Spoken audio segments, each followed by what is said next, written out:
hello to everyone who's watching this. I'm on my way to see a very special collection today by a UK collector who is very well regarded by the wider community as a whole. He's someone who I've had dealings with over the last few years, purchased a few bits and pieces from, to be fair, but he also looks after the Star Wars Fan Fun Day, which is held in Lancashire. It used to be Burnley, but this year it's moving to Blackburn, so that's why I'm going to say Lancashire rather than it being Burnley, which is what it has been previously. So it's Neil Livesey. I'm on the way to see his collection. I see myself as a bit of a collector, but I think compared to Neil, I'm an amateur, I really am. So I'm going to meet him, I'm going to have a look through his collection, and I'm going to share that with you today. So I'm very excited by this. It's not often that you get to see someone else's collection. Yeah, all on display. It'll be fantastic. Really looking forward to this, and looking forward to sharing it with you lot. Thanks a lot, see you in a bit.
We've had a quick look around the collection, which is, I can't say it enough times. It's absolutely amazing. Just the breadth of the collection, how much is in there, how much has been invested in this collection. I'm in awe, absolute awe, and it makes my collection look quite paltry in comparison. I'm sure it doesn't, but it's very kind of you to say those nice things about mine. No, it's wonderful. So thank you, Neil. Thank you very much for your time. It's a pleasure. And thank you very much for allowing us to have a look around and take photos, do video. So just a couple of quick questions, if you really. Just to, obviously you're a lifelong Star Wars fan. So what got you into Star Wars? Why Star Wars? I remember back in 1978 it was, reading quite a lot of stuff in the newspapers at work, in my breaks about this film that was coming out. I think it had already been out in the States, 77, but we didn't get it here till 78. And I thought, this looks really interesting. And I've always kind of been into science fiction, space, fantasy, that kind of thing. And I went to see it in Blackpool, because they weren't showing it in my local town, Blackburn. They were only showing it in major cities, so my choice was Manchester or Blackpool. And I chose Blackpool because it was just a quick nip down the motorway for me.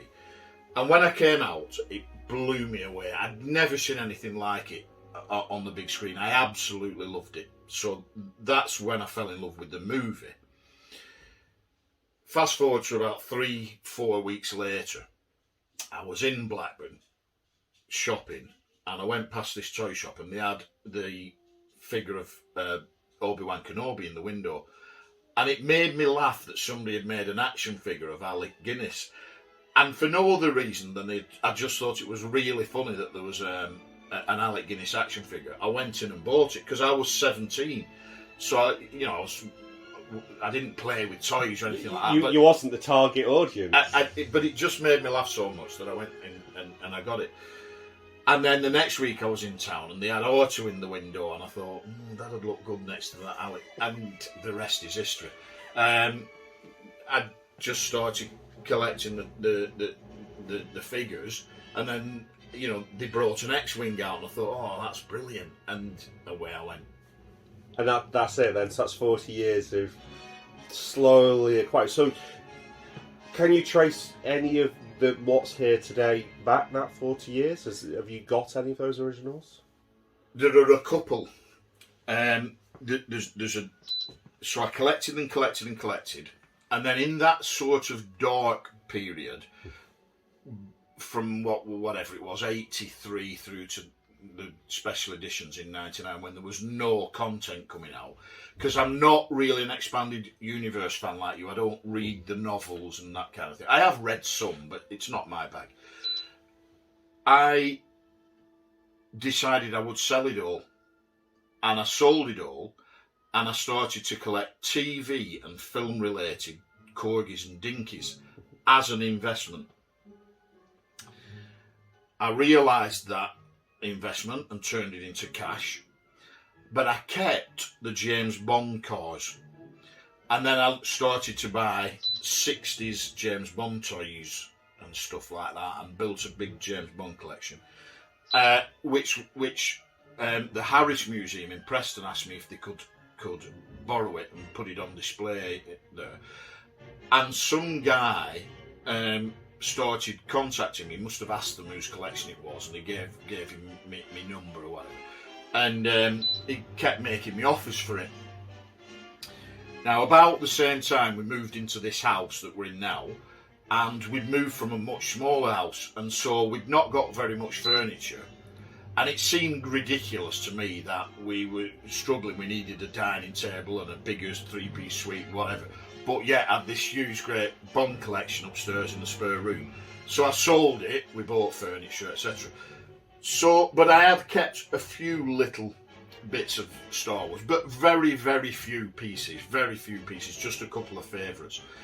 Then, when we had children, and Ben, my youngest son, got really into Star Wars and started buying, it was around the time of the Power of the Force. Yep. So he was collecting all the He-Man looking Star Wars figures. And when he grew out of them, I thought, I'm not getting rid of these, I'm keeping them.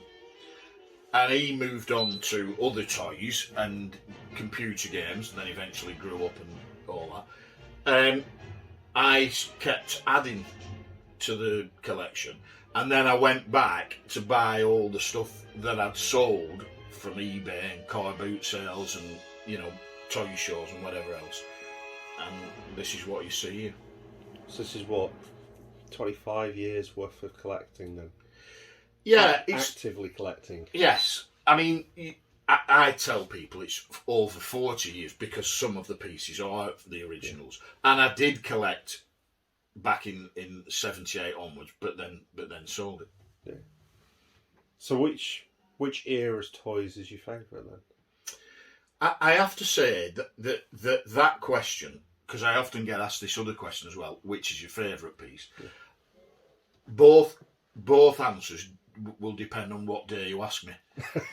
I have to say I do love all the vintage stuff, and I love the vintage figures, because that's where it all started. You know, that story of, you know, Obi-Wan Kenobi, wherever he's there, and then another, and then another, and then they just kept bringing them out for fun, and I just kept buying them. And there's something really nice and nostalgic about the vintage figures, play sets and vehicles, because they're actually not that great if you compare them to today's toys. Especially the Black Series. Yeah, exactly. So most times I will answer vintage, but if I've just opened one of these amazing Black Series, I'll tell you it's the Black Series, because they're really, really good. Yeah. Really good. And as, you know, for a favourite piece, again, it depends what I've just opened or what I've just bought. I do like play sets. I really like play sets, and I like to see them populated like the ones you see in the collection. So if a new play set comes out, like the latest one I bought is that Navarro Cantina set from The Mandalorian, it's amazing. But any sort of play set, I mean, there's a couple that are not in here because I just can't fit them in. The Geonosis Arena from Attack of the Clones, even though it's not one of my favourite movies, that's an incredible playset. And when you populate it with the 3 beasts and some figures, it just looks incredible. I can imagine. Okay, so I'll avoid asking what's your favourite piece then, and go down the route of what's your favourite ship, because this ceiling is just coated in spacecraft. So what's your favourite ship? It's a really difficult question, that, isn't it? I have to say that it's probably an X-Wing. I just like the way that they fly. Even in the, you know, Star Wars, or A New Hope as we now call it, the way they roll, and the special effects weren't that great in that movie. But now when you see them darting around in Rogue One, they're all over the place. I think they're just so good. And it will be a toss-up for me between the original X-Wing from, you know, the original trilogy, and the X-Wing from the prequels, which is based on a Ralph McQuarrie painting, where the engine splits as well as the sequels. Wings. Did I say prequels? Yeah, I do that a lot. Yes, I did mean sequels. Yes. Okay. Now we've already discussed this off camera, but I'm going to ask you anyway. What's your favourite movie? And I already know the answer, but I'm asking anyway. Controversially, it's The Last Jedi, and I say controversially because a lot of people don't get that. It used to be A New Hope. Mm-hmm. It was always A New Hope until The Last Jedi came out. Now, I went to a midnight showing, and when I came out, I was unsure. It was so different from any of the other movies that I thought, I need to see that again. And I did, the very next day. And I've watched it so many times. I've probably watched it more than the others, including the ones that I've been watching, you know, since the 70s. Because I just love it. Is it perfect? No. It's definitely not perfect. There's only 2 perfect movies, in my opinion. One of them is Blade Runner. And the other one I watched last night, which is the new Batman movie. They're the only 2 films I rate as 10 out of 10. Last Jedi is probably 8.5, 9. There's a couple of iffy bits in it, but to me, the story is absolutely perfect. The cinematography is the best in all the Star Wars movies, and Rian Johnson's direction is impeccable. Okay. And despite, I mean, our listeners and the people who listen to our podcast and what they know my opinion of The Last Jedi, because I've been quite vocal about that. And despite that, I still like Neil. So I think that's a message that you need to send out to everybody. We can have a difference of opinion, but we can still both say we're Star Wars fans. And that's what matters. And also, you're right, of course, but also I think we need to take that into life in general. You and I have discussed politics on Twitter and Facebook. Yeah. we have different opinions on that. We probably have different opinions on beer or food or whatever. It doesn't matter. No. It's the fact that I have one opinion, you have another, is absolutely normal. The problem only occurs, in my opinion, when somebody says you're wrong because you don't have the same opinion as me, or you're an idiot because you don't have the same opinion as me. Yeah, thank you for that. Yeah, I totally agree. So, you mentioned there that the only two movies that you would rate 10 out of 10, neither are Star Wars movies.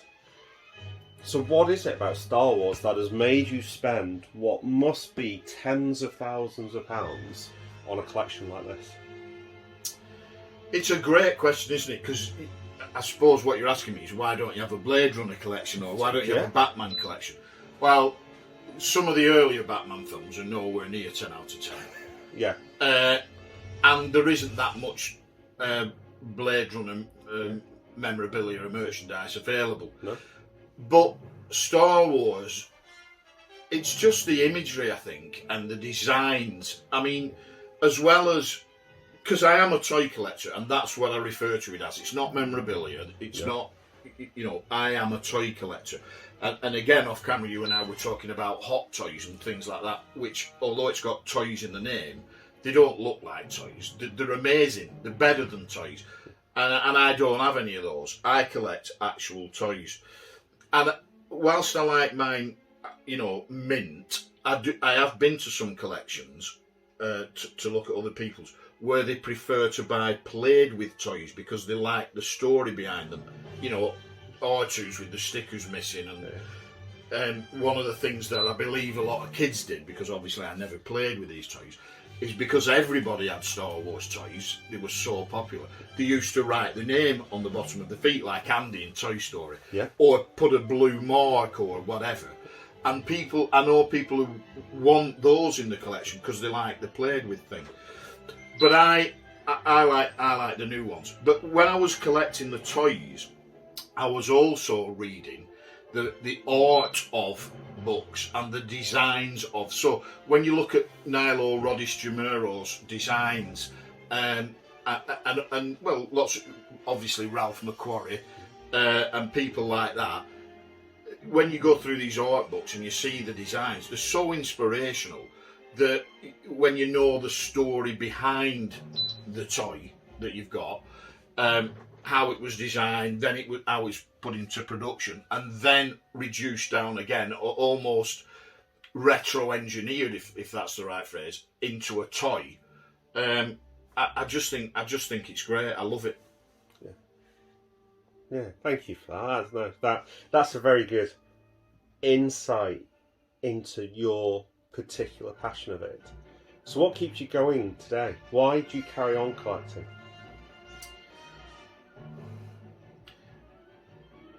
For a lot of years, the quick answer to your question would have been because I'm a completer. Mm-hmm. And I was. If there was 25 in a set, I had to have all 25, or in a wave, or in whatever. Now, two things: I'm retired, so I don't have the income that I had, and this is all the space I've got. If it doesn't fit in here, is there really any point in having it? So now I'm a lot more selective.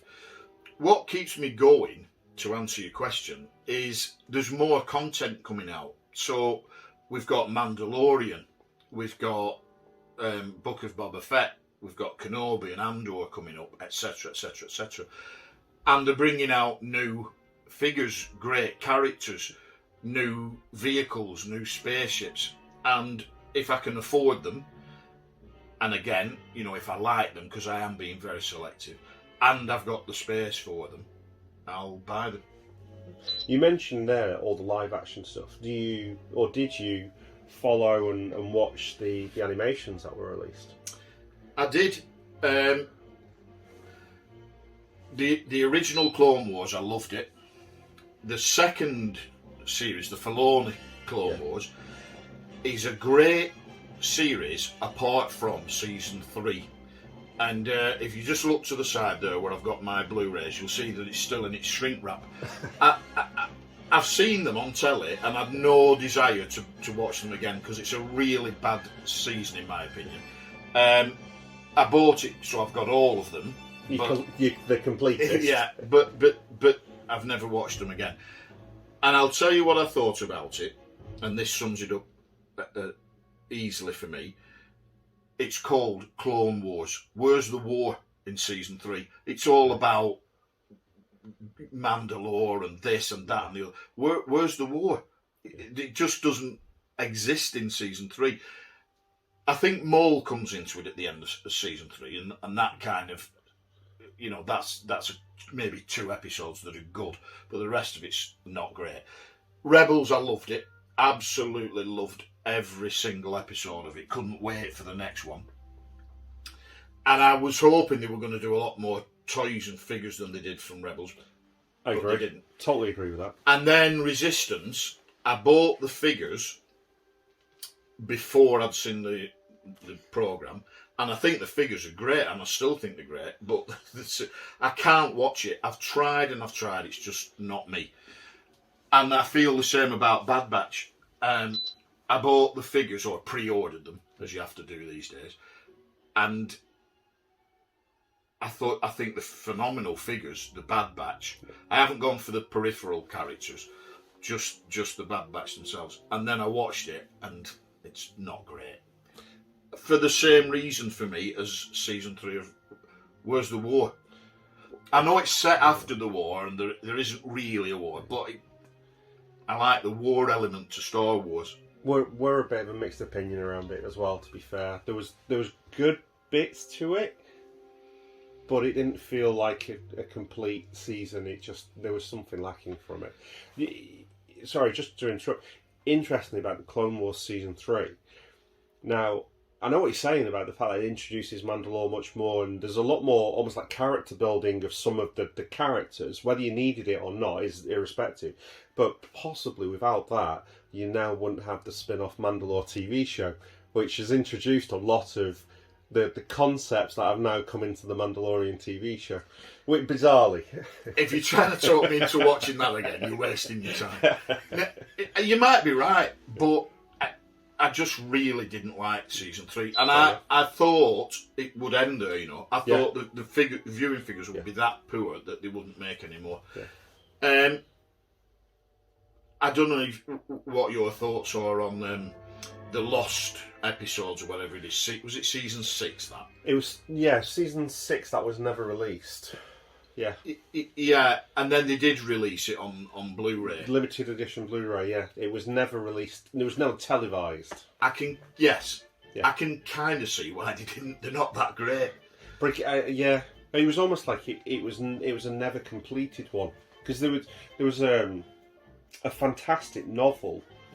I know that you don't tend to read the novels, but it was an Ahsoka novel.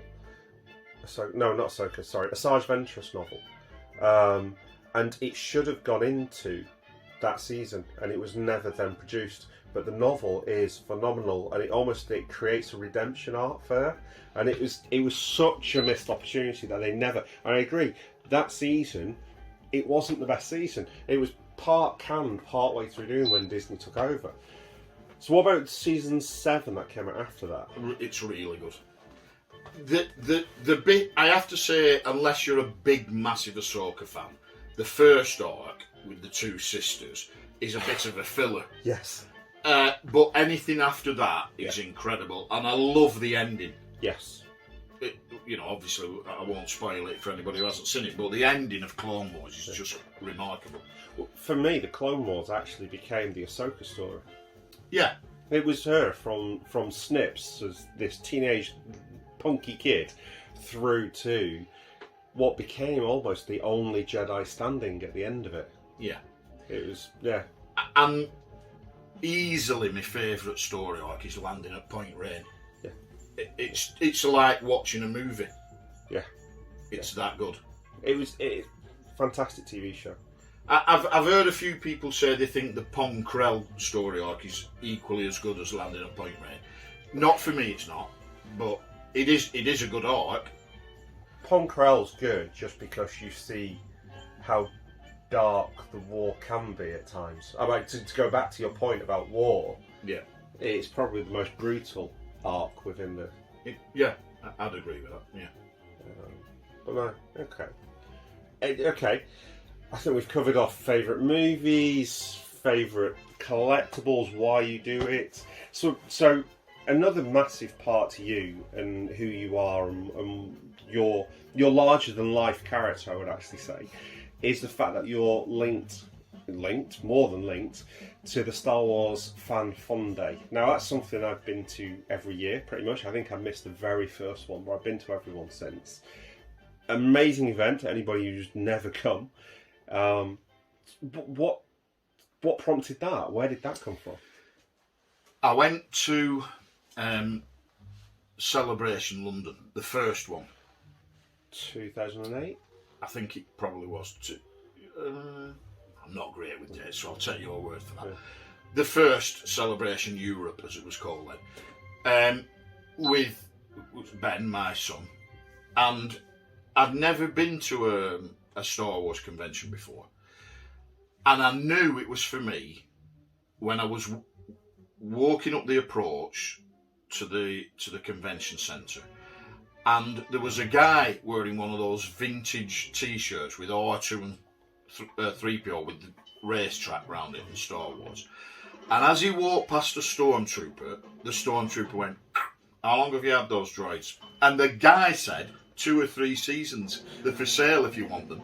And I just knew instantly these were my people. And Ben and I had an absolute blast. And when we came away, I said, we need something like that up north. And we organised the first one, which just had Kenny Baker. We only had one guest. And it was at the Clayton Park Conference Centre. And I thought we might get a couple of hundred people, you know. I knew it wouldn't be anything like Celebration, but I thought we might get a couple of hundred people. We ended up getting nearly 1,000 and instantly outgrew the first venue. We needed to find somewhere else. And then I've not really got any experience of dealing with actors or, you know, guests. But I started looking on the internet, and some of the actors had their own websites where you could book them for conventions.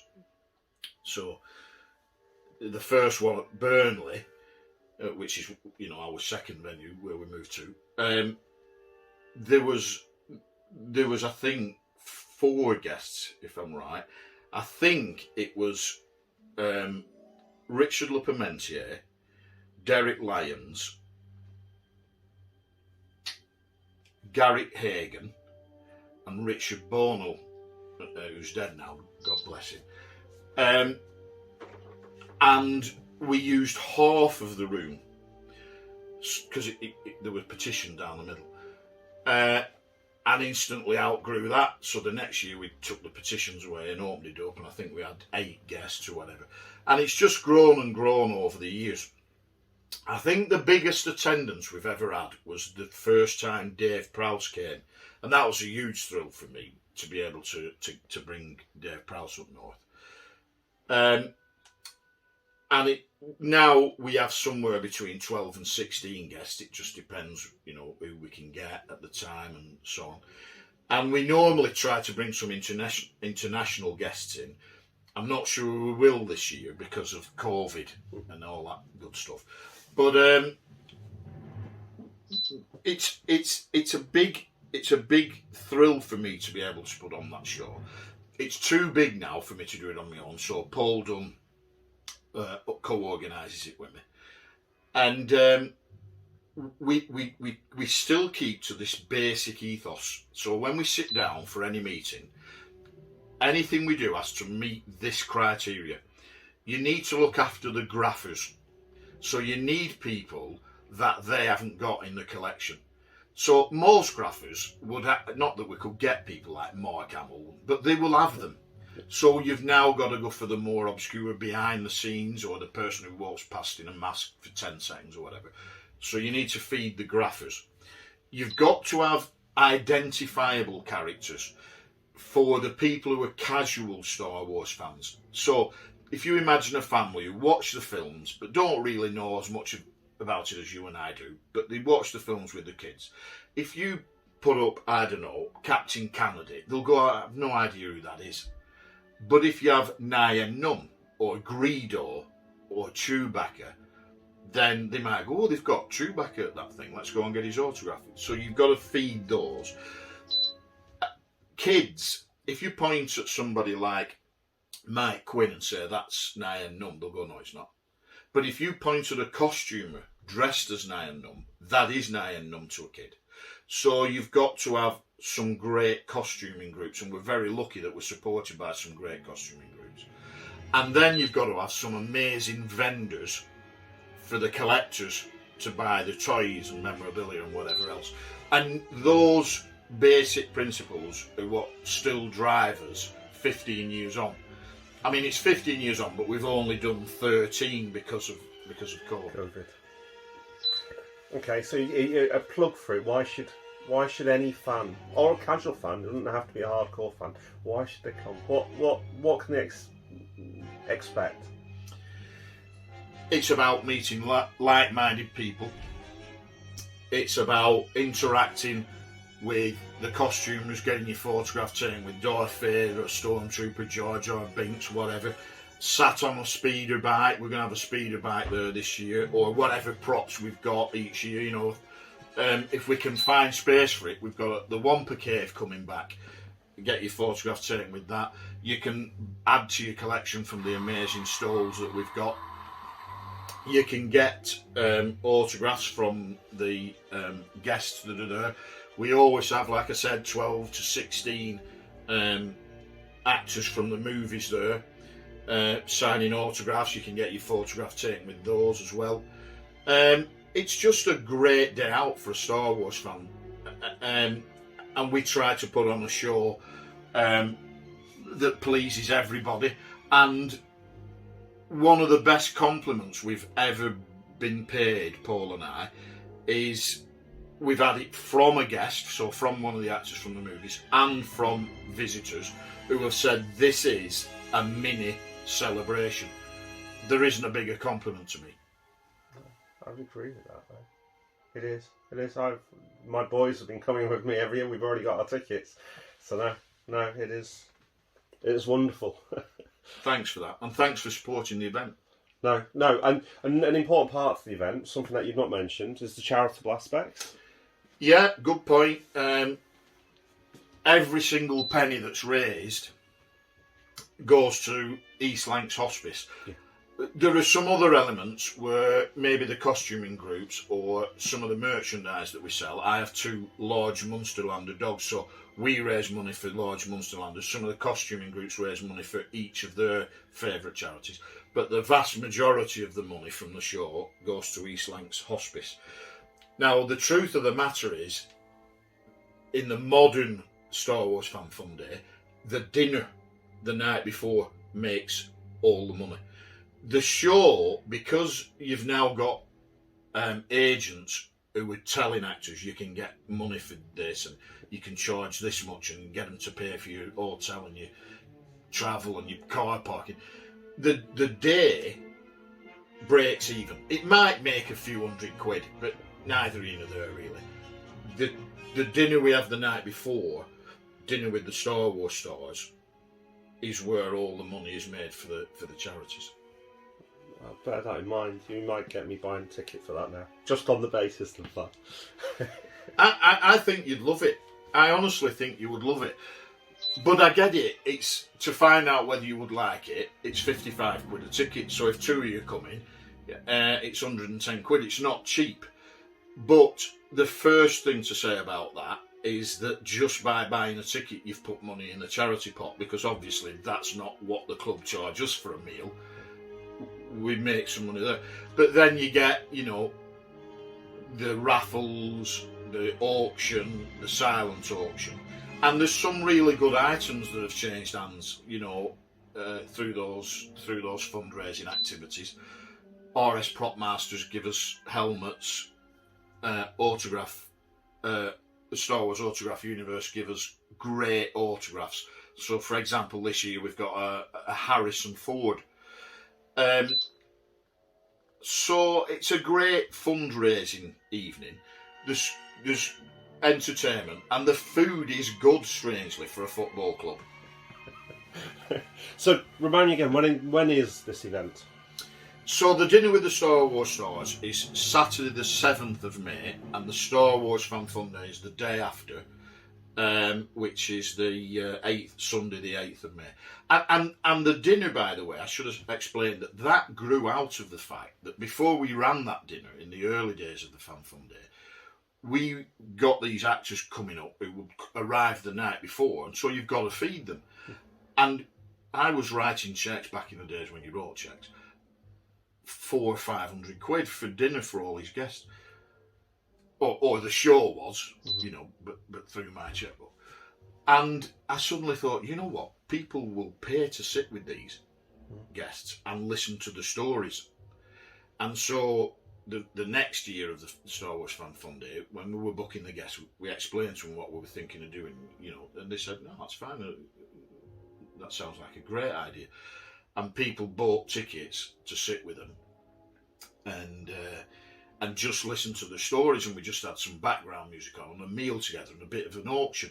And it's just kind of snowballed from there. Now we have entertainment, we have a band on or a singer, we've had magicians. It's just a great night out. Well, I just want to say thank you again. Thank you for inviting me to have a look at this collection. Thank you for sharing this and allowing us to film all this and share it with other people. It's an absolute pleasure. You can imagine, as a Star Wars fan, I love showing off my collection, and I love talking to other Star Wars fans like yourself about what we love about Star Wars collecting. Yeah. What's not to love about Star Wars? That's the question that you need to ask yourself in life. I think you're right. What is there not to love about it? Clone Wars Season 3. Last Jedi.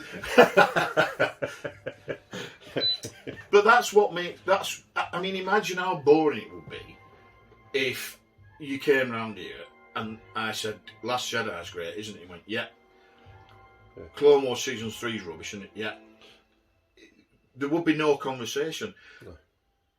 Listen, we're getting loads of new content, all these different shows that are coming out. You know, we haven't even touched on that Japanese anime thing. No. Didn't do anything for me, but I've listened to younger guys absolutely raving about it. And that's what's brilliant. You and I off camera have been talking about Celebration 3, we were both there. And I remember talking to a guy, maybe in his early 20s, and we got chatting like we are now. What did you think to this movie? And he said, I haven't seen any of the movies.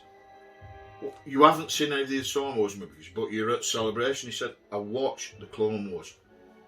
And he wasn't interested in the movies. He loved the Clone Wars cartoons, and that's why he was there. Fantastic.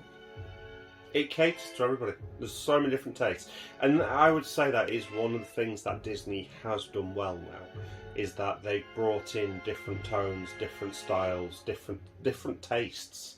It's not just one person's view anymore. And I know that's controversial. I know that some people's view is, well, only George Lucas is Star Wars.